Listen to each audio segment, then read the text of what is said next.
Hello friends, आज की video में हम पढ़ने वाले हैं संस्कृत क्लास 7 का सीबीएसई बोर्ड का द्वादश पाठ यानी कि चैप्टर नंबर 12 विद्या धनम यानी कि विद्या ही धन है। तो इस चैप्टर को हम पढ़ेंगे। तो सबसे पहले हम जान लेते हैं कि हम कैसे पढ़ेंगे। तो हम पढ़ेंगे लाइन बाय लाइन पढ़ेंगे, एक एक वर्ड पढ़ेंगे, एक एक वर्ड को क्लियर कर देंगे और उसके बाद हम इस तरह से करते करते सारे चैप्टर को ख़त्म करेंगे। तो यानी कि हमारा चैप्टर का जो हर एक वर्ड है, हर एक जो लाइन है क्लियर हो जाएगा। उसके बाद हम शब्दार्थ देखेंगे। उसी समय जब हम चैप्टर को पढ़ेंगे उसके बाद हम इस चैप्टर का क्वेश्चन आंसर करेंगे। जो भी यहाँ पर आपको क्वेश्चन आंसर दिख रहे हैं, ये सारे के सारे क्वेश्चन आंसर्स हम करेंगे, डिस्कस करेंगे आपसे। जब आप इस चैप्टर को मुझसे पढ़ लीजिएगा तब आपको कहीं भी कुछ भी दिक्कत नहीं होने वाली है। तो चलिए इस वीडियो को जल्दी से स्टार्ट करते हैं। तो जैसा कि आप स्क्रीन पर देख पा रहे हैं, हमारे सामने जो चैप्टर है विद्या धनम द्वादश पाठ चैप्टर नंबर 12। तो इसका यहाँ पर आप देख सकते हैं एक श्लोक लिखा है हमने।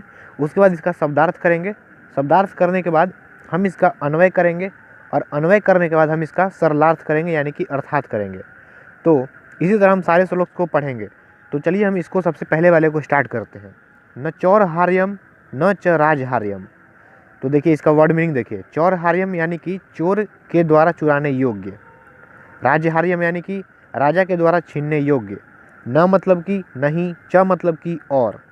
तो इसका अर्थ हम देखेंगे अन्वय में। तो यहाँ पर आप डायरेक्टली बस इसका वर्ड मीनिंग देखते जाइए क्या क्या होता है। न मतलब नहीं, न चोर के चुराने योग्य, न राजा के द्वारा छीनने योग्य, न भ्रातृभाज्यम यानी कि भाइयों के द्वारा बांटे जाने योग्य।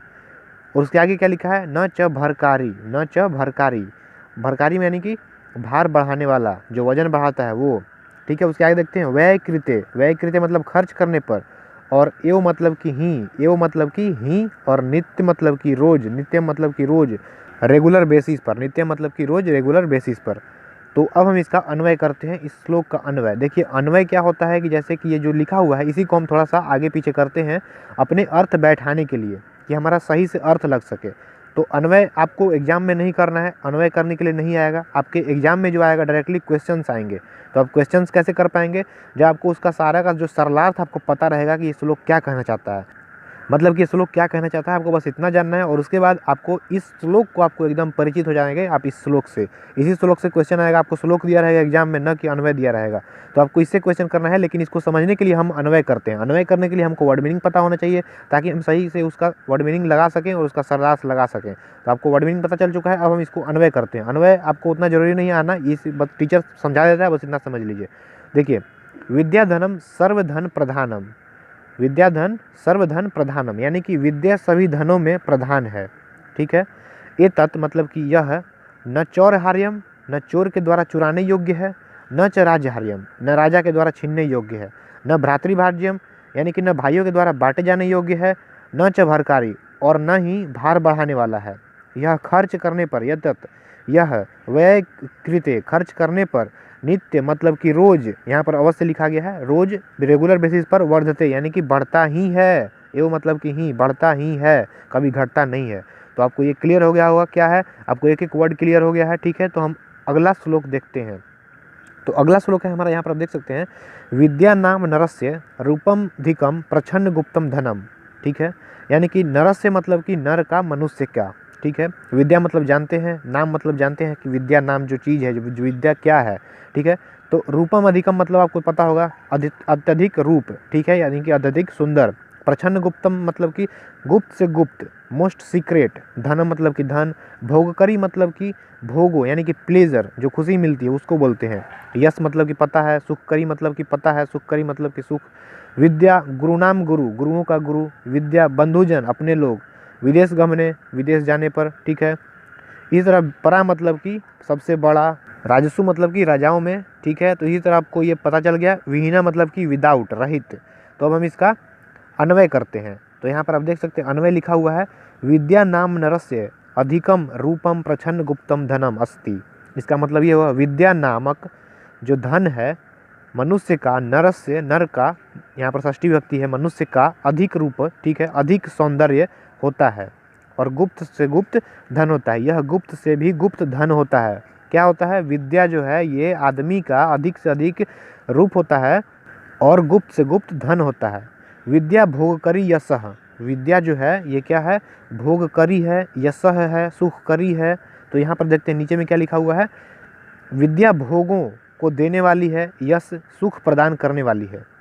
विद्या गुरुनाम गुरु अस्ति, विद्या गुरुओं का गुरु है, विद्या गुरुनाम गुरुओं का गुरु है, ठीक है। यहाँ पर षष्ठी विभक्ति है तो गुरुओं का गुरु है। विद्या विदेश गमने बंधु जन, विद्या विदेश जाने पर विद्या ही एकमात्र क्या है, साथी है, बंधुजन है, ठीक है। विद्या परा देवता, यानी कि विद्या सबसे बड़ी देवता है, सबसे बड़ा देवता है, ठीक है। राजसु विद्या पूजते हैं, राजाओं में विद्या की ही पूजा होती है, न कि धन का, न कि धन का। विद्या के बिना मनुष्य पशु के समान है, विद्या विहीन, विद्या के बिना मनुष्य पशु के समान है। तो आपको ये भी क्लियर हो गया होगा। तो हम नेक्स्ट श्लोक पढ़ते हैं।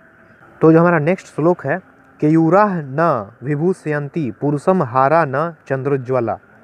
केयूराह मतलब कि बाजूबंद, जो आप बाजू पर लगाते हैं, जो पहले के समय में राजा महाराजा अपने बाजू पर लगाते थे, ठीक है। विभूषयंती, विभूषयंती मतलब कि क्या होता है, सुशोभित करते हैं। पुरुषम मतलब कि जानते हैं पुरुष। चंद्रोज्ज्वला मतलब कि चांद के समान चमकीला। न स्नानम न विलेपनम न कुसुमम न अलंकृता मूर्धजा। विलेपनम, विलेपनम मतलब कि शरीर पर लेप करने योग्य सुगंधित द्रव्य, ठीक है, यानी कि जो लिक्विड सेंट है उसको बोलते हैं, जो शरीर पर लगाया जाता है। कुसुमम मतलब कि फूल। न अलंकृता मतलब कि न जोड़ अलंकृता, न सजाए हुए। और मूर्धजा मतलब कि बाल, ठीक है। वाण्य एका, यहाँ पर देखिए वाण्य एका यानी कि वाणी जोड़ एका, सिर्फ वाणी, सिर्फ वाणी। सम अलंकरोति यानी कि अच्छी प्रकार सुशोभित करते हैं। पुरुषम पता है आपको, या मतलब कि जो, छियंते मतलब कि नष्ट हो जाते हैं। और अखिल भूषणानी मतलब कि सभी आभूषण। और सतत मतलब कि शाश्वत सनातन। और वाग्यभूषण मतलब कि वाणी रूप आभूषण। तो चलिए इसका अब हम अन्वय करते हैं। तो इसका अन्वय आप देख सकते हैं, पुरुषम केयूराह न विभूषयंती, मनुष्य को, पुरुष को, यहाँ पर क्या है, द्वितीय विभक्ति एक वचन, तो कर्ता ने कर्म को, मनुष्य को न तो केयूराह न विभूषयंती, न तो बाजूबंद, न चंद्रोज्ज्वला हारा, न चंद्र के समान उज्ज्वल हार। हारा मतलब कि बहुत सारे हार। उसके बाद देखिए क्या लिखा हुआ है, न स्नानम न विलेपनम न कुसुमम न अलंकृता मूर्धजा, यानी कि न स्नान, न सुगंधित द्रव्य, न पुष्प, न सजाए हुए बाल सुशोभित करते हैं। तो क्या सुशोभित करता है मनुष्य को, एका वाणी एव, सिर्फ वाणी ही पुरुष को, समलंकरोति अच्छी प्रकार सुशोभित करते हैं, जो संस्कृता धारते, जो संस्कृति को धारण करते हैं, जो संस्कारों को धारण करते हैं। अखिल भूषणानी छियंते, यानी कि सभी आभूषण समय पाकर समय के साथ नष्ट हो जाते हैं। वाग्भूषणम सततम भूषणम, यानी कि वाणी रूपी आभूषण सनातन है, शाश्वत है, जो कि कभी भी नष्ट नहीं होता है, ये वाणी है, यानी कि अच्छे वचन आपको बोलने चाहिए। तो अगला श्लोक पढ़ते हैं। विद्या नाम नरस्य कीर्तिर्तुला भाग्य क्षय चास्त्रय। तो इसको देखिए शब्दार्थ, कीर्तिर्तुला मतलब कि कीर्ति जोड़ अतुला, यानी कि अत्यधिक यश। भाग्य क्षय मतलब कि भाग्य के नष्ट हो जाने पर। चाश्रय मतलब कि च जोड़ आश्रय, यानी कि च मतलब और, आश्रय मतलब कि सहारा। धेनु मतलब कि गाय। कामदुघा मतलब कि इच्छाओं की पूर्ति करने वाली। रतिश्च यानी कि रति जोड़ च प्रेम और। विरह मतलब कि योग, ठीक है। आगे पढ़ते हैं। सत्कारायतनम, सत्कार जोड़ आयतनम सम्मान का निवास है। सत्कार मतलब सम्मान और आयतनम मतलब कि निवास। तो आगे पढ़ते हैं। रत्नय विरुणाह, रत्नय जोड़ बिना, बिना रत्नों के। तस्मादन्य मुपेक्ष, यानी कि तस्मात जोड़ अन्य जोड़ उपेक्ष, यानी कि सभी अन्य विषयों को छोड़कर। तो चलिए इसका हम अब अन्वय करते हैं। तो विद्या नाम नरस्य अतुला कीर्ति भाग्य क्षय च। देखिए इसका अर्थ पढ़ते हैं। विद्या नाम, विद्या जो चीज़ है, मनुष्य का, नरस्य मनुष्य का, अतुला, अतुला मतलब कि अत्यधिक, कीर्ति मतलब कि यश है, मनुष्य का अत्यधिक यश है। भाग्य क्षय, भाग्य के नष्ट हो जाने पर। आश्रय सहारा है। कामदुघा धेनु, इच्छाओं की पूर्ति करने वाली गाय अर्थात कामधेनु है, ठीक है। विरहे च रति, वियोग की दशा में प्रेम है, रति मतलब कि प्रेम है। सा तृतीया नेत्रम, वह तीसरी आँख है, कौन, विद्या। उसके आगे पढ़ते हैं। सत्कारायतनम यानी कि सम्मान का, आयतनम मतलब कि निवास, सत्कार मतलब कि सम्मान, सम्मान का निवास है। कुलस्य महिमा, क्या है, कुल की महिमा है, ठीक है। आगे पढ़ते हैं क्या लिखा है। रत्न है विना भूषणम, ठीक है, क्या है, ये बिना रत्नों का आभूषण है। और क्या है, तस्मात अन्य, इसलिए अन्य सभी विषयों को छोड़कर, उपेक्ष मतलब कि छोड़कर, विद्या का अधिकार करना चाहिए। विद्या का अधिकार करो, विद्या पाने की कोशिश करें। ठीक है, तो हम यहाँ पर ये सारी चीज़ें समझ गए हैं, एक एक वर्ड आपको समझ में आ गया होगा। तो इस तरह से हमारा जो है चैप्टर खत्म हो चुका है। अब हम चलिए इसका क्वेश्चन आंसर करते हैं। तो ये हमने अपने चैप्टर को खोल लिया है। अब हम चलिए इसके क्वेश्चन आंसर पर चलते हैं और इसका क्वेश्चन आंसर करते हैं। आपको वर्ड मीनिंग क्लियर हो गया होगा, मैंने आपको उसी समय बता दिया है साथ साथ पढ़ते पढ़ते। तो चलिए हमारा क्वेश्चन यहाँ पर 1 जो है, उपयुक्त कथनानाम समक्षम आम, अनुपयुक्त कथनानाम समक्षम न इति, यानी कि जो सही है उसके सामने आम लिखिए, जो गलत है उसके सामने न लिखिए। तो विद्या राजसु पूज्यते, विद्या राजाओं में पूजा जाता है, हाँ यहाँ पर आप आम लिखेंगे। वाग्भूषणम भूषणम न, वाणी का भूषण आभूषण भूषण नहीं है, तो ये बिल्कुल गलत बात है। वाणी का आभूषण भूषण है, तो इसको हम यहाँ पर लिखेंगे न, यहाँ पर आप लिखिएगा न। विद्याधनम सर्वधनेषु प्रधानम, विद्याधन सभी धर्मों में प्रधान है, बिल्कुल सही है, तो यहाँ पर हम लिखेंगे आम। विदेश गमने, विदेश जाने पर विद्या बंधुजन न भवति, विद्या बंधुजन नहीं है, नहीं विद्याजन बंधुजन है, यानी कि हम लिखेंगे यहाँ पर न। सर्व विहाय विद्याधिकारम कुरु, सभी चीज़ों को छोड़कर विद्या का अधिकार करें, बिल्कुल सही बात है, तो यहाँ पर हम लिखेंगे आम। चलिए आगे पढ़ते हैं। आगे लिखा हुआ है अधोलिखिता नाम पदा नाम लिंगम विभक्ति वचनम लिखत, यहाँ पर हमें लिंग विभक्ति और वचन लिखना है।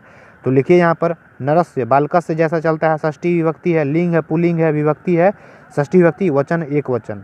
ठीक है, तो आगे पढ़ते हैं। यहाँ पर लिखा हुआ है गुरु नाम, ठीक है, तो ये जो है षष्ठी विभक्ति है और लिंग जो है ये पुल्लिंग है, तो बहुवचन। केयूराह पुल्लिंग है, प्रथमा विभक्ति बहुवचन। कीर्तिम स्त्रीलिंग है, द्वितीय विभक्ति एक वचन। भूषणानी जो है ये नपुंसक लिंग है, प्रथमा और द्वितीय विभक्ति दोनों है और बहुवचन है। तो आप सोच रहे हो कैसे हो रहा है, तो गुरु नाम देखिए आप समझ सकते हैं कि गुरु क्या होते हैं, पुल्लिंग ही होंगे। ठीक है, तो यहाँ पर आप पुल्लिंग लगा सकते हैं। केयूराह आपको यहाँ पर दिमाग लगाना होगा कि भाई बालकः बालकौ बालका जैसा चल रहा है तो पुल्लिंग हो सकता है। ठीक है, स्त्रीलिंग भी हो सकता है, बालिका बालिके बालिका, लेकिन बाजूबंद यानी कि पुल्लिंग है। कीर्तिम कीर्ति है, मति जैसा चलता है, स्त्रीलिंग वर्ड है। भूषणानी फलम फले फलानी नपुंसक लिंग है, इसलिए नपुंसक लिंग जैसा चलता है। तो नेक्स्ट क्वेश्चन की ओर बढ़ते हैं। नेक्स्ट क्वेश्चन है हमारा श्लोकांशान योजियत, यानी कि श्लोक के हिसाब से इसको आप मिलाइए।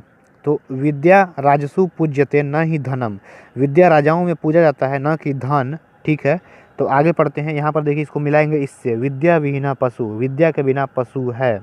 ठीक है, केयूरा वाजुबंद न विभूषयंती पुरुषम, वाजुबंद नहीं सुशोभित होता है मनुष्य को। हारा न चंद्रोज्ज्वला, यानी कि चांद के जैसा चमकीला हार भी सुशोभित नहीं होता है, तो इससे मैच करता है। न चौर्यहार्यम न च राज्यहार्यम, न भ्रातृभाज्यम न च भरकारी। ठीक है, न चोर के द्वारा चुराने योग्य है, न राजा के द्वारा छीनने योग्य है, न भाई में बांटे जाने योग्य है। ठीक है, सत्कारायतनम सत्कार आयतनम कुलस्य महिमा, सत्कार का निवास है, कुल की महिमा है, और क्या है तो हम यहाँ पर देखिए और रत्न के बिना आभूषण है। तो नीचे वाला क्या बोलता है, वाण्य एका समलंकरोति पुरुषम, सिर्फ वाणी ही पुरुष को सुशोभित करती है जो संस्कृता धार्यते, जो संस्कृति को जो संस्कार को धारण करता है। ठीक है, तो इस तरह से आप सभी को मेल कर लीजिएगा, सीधा सीधा आपको मेल करना है, यानी कि सामने सामने इस तरह से इस तरह से इस तरह से, जो भी यहाँ पर मैच करे उसको आगे पीछे कर लीजिएगा। तो क्वेश्चन यहाँ पर एक पदेन प्रश्न नाम उत्तराणी लिखत, एक पद में प्रश्न का उत्तर लिखना है। क पशु, कौन पशु है, तो विद्या विहीन पशु। ठीक है, आपको अगर नहीं पता चल रहा है इस क्वेश्चन का, चलिए हम पीछे चलते हैं, आपको दिखाते हैं कि कहाँ पर लिखा हुआ है। देखिए कह पशु हमारा क्वेश्चन था, कौन पशु है, तो यहाँ पर वेट कीजिए, पेज आने दीजिए। देखिए कौन पशु है, तो इसमें हम खोजते हैं कि पशु कहाँ पर लिखा हुआ है। देखिए यहाँ पर लिखा है कि विद्या विहीन पशु, तो आपको बस यही वाला वर्ड लिख देना है, विद्या विहीन पशु। तो इसी तरह आपको नेक्स्ट क्वेश्चन खोजना है कि नेक्स्ट क्वेश्चन क्या है हमारा। तो नेक्स्ट क्वेश्चन यहाँ पर आप देख सकते हैं लिखा हुआ है, यहाँ पर देखिए लिखा हुआ है का भोगकारी, कौन भोगकारी है। ठीक है, तो चलिए फिर से पढ़ते, फिर से जाते हैं पीछे और देखते हैं इसका आंसर। का भोगकारी, का भोगकारी, देखिए यहाँ पर लिखा हुआ है विद्या भोगकारी, तो आपको डायरेक्टली बस विद्या लिख देना है। तो इस तरह से आपको क्वेश्चन आंसर करना है। ठीक है, क्वेश्चन में श्लोक में से ढूंढ करके आपको इस तरह से क्वेश्चन आंसर करना है। तो हमारा नेक्स्ट क्वेश्चन देखते हैं क्या है। कह रहा है कि के पुरुषम न विभूषंती, कौन पुरुष जो है जो भी सुशोभित नहीं होता है। तो चलिए फिर से हम देखते हैं श्लोक में के पुरुषम न विभूषंती, तो चलिए फिर श्लोक में देखते हैं। तो यहाँ पर देखिए हमारा श्लोक है केयूरा न विभूषयंती पुरुषम हारा न चंद्रोज्ज्वला, बाजूबंद सुशोभित नहीं होता है, पुरुष का चंद्र के समान चमकने वाला हार भी सुशोभित नहीं होता है। न स्नान न विलेपनम न कुसुमम न अलंकृता मूर्धजा, यानी कि न स्नान के बाद लगाने वाला हमारा द्रव्य न फूल, न सुंदर बाल, सजाए हुए बाल, ये सभी सुशोभित नहीं होते हैं। ठीक है, तो यहाँ पर आप देख सकते हैं, आप इतना लंबा तो लिखेंगे नहीं, तो आपको डायरेक्टली लिखना ये है, पुरुषम या संस्कृता धारते, जो पुरुष संस्कार धारण करता है वही सुशोभित होता है। तो आपको वहाँ पर लिखना होगा पुरुषम या संस्कृता न धार्यते, आपको इतना लिखना होगा आपको वहाँ पर, पुरुषम या संस्कृता न धार्यते। ठीक है, तो आप ये लिख दीजिएगा। तो यहाँ पर आप ग में क्या लिखिएगा, या संस्कृता न धार्यते पुरुषम न विभूषयन्ति। ठीक है, जो पुरुष संस्कार धारण नहीं करता है वो नहीं सुशोभित होता है। तो आगे पढ़ते हैं, का एका पुरुषम समलंकरोति, सिर्फ क्या पुरुष को सुशोभित करती है, तो वो है वाणी। आपको लिखना है यहाँ पर डायरेक्टली वाणी। फिर हमारा जो अगला क्वेश्चन है, अंग कानि छियन्ते, कौन छीन जाता है। तो चलिए हम फिर से इधर पढ़ते हैं और देखते हैं कि क्या कौन छीन जाता है, हमें पता नहीं है, याद नहीं आ रहा है। चलिए हम फिर से इधर देखते हैं कि यहाँ पर क्या लिखा हुआ है। तो देखिए यहाँ पर क्या लिखा हुआ है, छियन्ते अखिल भूषणानि, तो आपको लिखना होगा अखिल भूषणानि, यही छीन हो जाता है, जो हमारे सभी आभूषण हैं वो छीन हो जाते हैं। तो आपको लिखना होगा अखिल भूषणानि। तो इसके आगे हमारा क्वेश्चन है कि प्रश्न निर्माण करना है। तो क में है विद्या विहीनः नरः पशु अस्ति, यहाँ पर नरः है तो आपको कह करना होगा। ठीक है, विद्या विहीनः कः पशु अस्ति, विद्या राजसु पूज्यते, का राजसु पूज्यते। तो ठीक है, अगला पढ़ते हैं। यहाँ पर लिखा हुआ है चंद्रोज्ज्वला हारा पुरुषम न अलकुर्वन्ति, तो आपको यहाँ पर लिखना होगा चंद्रोज्ज्वला की पुरुषम न अलकुर्वन्ति। ठीक है, तो यहाँ पर जो हमें के कहाँ से लाए, तो हम लाए हैं कह कऊ के। ठीक है, तो वहाँ से लाए हैं। यहाँ पर देखिए फिर घ में क्या है, पिता हिते नियुक्ते, पिता मतलब कि आप अगर पढ़ेंगे पीछे में किताब में, तो पिता जो है प्रथमा विभक्ति एक वचन है, तो आपको यहाँ पर कह करना होगा। तो ये सारी चीज़ें जो आती हैं, ये कह कहाँ से आया है, कम कहाँ से आया है, ये सारी चीज़ें जो आ रही हैं ये विभक्ति और वचन से आ रहा है। सर्व प्रधानम, तो यहाँ पर आपको लिखना होगा विद्या धनम सर्व प्रधानम धनम अस्ति, तो किस तरह का धन है, तो आपको लिखना होगा कीदृशम। फिर है यहाँ पर विद्या दीक्षु कीर्तिम तनोति, दीक्षु है यहाँ पर, तो आपको यहाँ पर लिखना होगा विद्या दिशाओं में कीर्ति मतलब कि यश को फैलाता है। तो इसका यहाँ पर क्वेश्चन क्या बनेगा, विद्या कहाँ फैलाता है, तो क्या लिखेंगे विद्या कुत्र कीर्तिम तनोति, तनोति मतलब कि फैलाता है। ठीक है, तो आगे पढ़ते हैं। तो जो हमारा क्वेश्चन नंबर 6 है, पूर्ण वाक्येन प्रश्न नाम उत्तराणि लिखत। ठीक है, तो क्वेश्चन नंबर क है, गुरुनाम गुरु का अस्ति, गुरुओं का गुरु कौन है, तो गुरुनाम गुरुओ विद्या अस्ति, गुरुओं का गुरु विद्या है। आपको क्या लिखना है, गुरुनाम गुरु विद्या अस्ति। ठीक है, क्वेश्चन नंबर ख, कीदृशी वाणी पुरुषम समलंकरोति, किस तरह का वाणी पुरुष को सुशोभित करता है, लिखेंगे संस्कृता वाणी पुरुषम सम अलंकरोति। ठीक है, कैसा वाणी, तो संस्कृति से भरा हुआ वाणी, संस्कार से भरा हुआ वाणी पुरुष को सुशोभित करता है। क्वेश्चन नंबर ग, व्यय कृते किम वर्धते, खर्च करने से क्या बढ़ता है, तो व्यय कृते विद्या वर्धते। ठीक है, अगला क्वेश्चन घ, भाग्य क्षय आश्रय का, भाग्य के नष्ट हो जाने पर क्या आश्रय है, कौन आश्रय है, तो लिखेंगे भाग्य क्षय आश्रय विद्या। ठीक है, भाग्य क्षय विद्या आश्रय कुछ भी लिख सकते हैं संस्कृत में, इसको पहले करें उसको पहले करें उसको बाद में करें, कोई भी वर्ड को कोई दिक्कत नहीं है इससे। ठीक है, तो आप यहाँ तक पढ़ लिए। अब हम दूसरा क्वेश्चन देखते हैं। हमारा क्वेश्चन नंबर जो 7 है, मंजूसात पुल्लिंग स्त्रीलिंग नपुंसक लिंग चित्वा लिखत, मंजूसात में से बॉक्स में से आपको चुन करके लिखना है पुल्लिंग स्त्रीलिंग और नपुंसक लिंग। तो देखिए हम लिखेंगे पुल्लिंग में क्या है, तो यहाँ पर देखिए विद्या जो है विद्या स्त्रीलिंग है, क्योंकि यहाँ पर आपको लग रहा है विद्या, क्योंकि बालिका जैसा होता है विद्या, यानी कि यहाँ पर पाई है तो ये स्त्रीलिंग हो गया। ठीक है, तो ये आ गया स्त्रीलिंग में। ठीक है, अगला संस्कृता, ये भी आपका आ जाएगा स्त्रीलिंग में। सततम है यहाँ पर, म है फलम, तो ये आ जाएगा नपुंसक लिंग में। कुसुमम नपुंसक लिंग में। मूर्धजाह बाल यानी कि पुल्लिंग है, ये इसमें आ जाएगा। गुरु, गुरु में भी पुल्लिंग है तो ये भी पुल्लिंग में आ जाएगा। ठीक है, रति, रति जो है स्त्रीलिंग है तो ये इसमें आ जाएगा। ठीक है, और जो पशु है यहाँ पर पुल्लिंग में आ जाएगा। ठीक है, क्यों करना, रति आप जानते हैं कि रति स्त्रीलिंग है, क्योंकि ये मति जैसा चलता है तो ये स्त्रीलिंग है। ठीक है, तो इस तरह से आपको पता करना है। और जो आपका धनम है ये आ जाएगा नपुंसक लिंग में। तो इस तरह से आपने क्वेश्चन को बना लिया है। आप जितना प्रैक्टिस करेंगे उतना ही ज़्यादा आपको पता चलेगा। तो इस तरह से हमारा चैप्टर खत्म हो गया है। अगर आपको अभी भी कोई कन्फ्यूजन है तो आप कमेंट कर दीजिएगा, मैं आपको उसका आंसर जरूर दूंगा। तो अगर आपको ये वीडियो अच्छा लगा तो इस वीडियो को जल्दी से लाइक कर दीजिए। तो मिलते हैं अगली वीडियो में, तब तक के लिए बाय, सत साहेब। 3, 2, 1